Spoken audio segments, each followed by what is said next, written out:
We're going to try to answer some of those questions about what is the gospel, and are we, and at the end, hopefully we can reflect: are we as individuals and as a movement, are we going around doing this gospel thing? Right. Of what that means. So I don't know. Put it in the comments if you have a definition of the gospel, and we'll kind of go along and we'll reveal it and see if you agree with us. Right. So anytime you talk about the gospel, I think it's very common to hear people say the good news. Right. That seems to go hand in hand. And there's a reason why. So also, you may have seen in the tradition I grew up in, we had a 5-step plan, and they taught it to us from the time we were little. And they would have you hold up your hand, and they'd be like, hear the word of God, believe, repent, confess, and be baptized. Right. And when we believed in holding you under till you bubbled.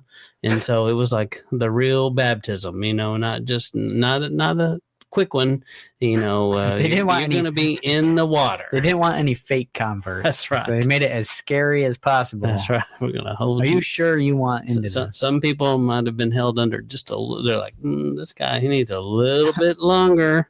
He's like, quite dirty. He needs quite cleansed. It's going to take a minute on this one. You give him the washing machine effect. That's right. A couple of times. Yeah. Waterboarding, I think, is what they say. Yeah. So hopefully you did not have a waterboarding experience. And then we also found this one kind of more of an evangelical or Baptist tradition, where they have God rules, we sinned, God provided, Jesus gives, we respond. And so one of the things that we didn't put in here was, what do you call that? The sinner's prayer. Right. Which I can recall a time when I was teaching school, and this administrator came into my classroom and was like, Matt, can I give everybody Bibles? And there were those little Gideon Bibles with the Psalms and Proverbs, I think, in them. And I was like New Testament with the Psalms. Yeah. Yeah. I was like, sure. Awesome. I was like, technically like my boss. So yeah, you can give out these Bibles.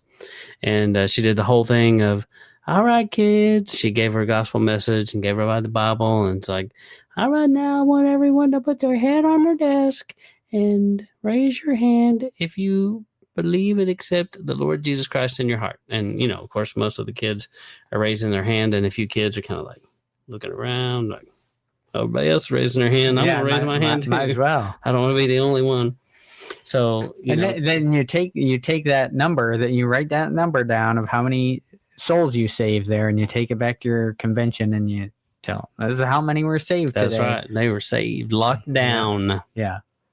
Yeah. So they from that moment forward could go, worship Satan their whole lives, but no, they had that one profession of faith, so they're in. That's right. So that's kind of the extreme. Once saved, always saved, I guess. Right.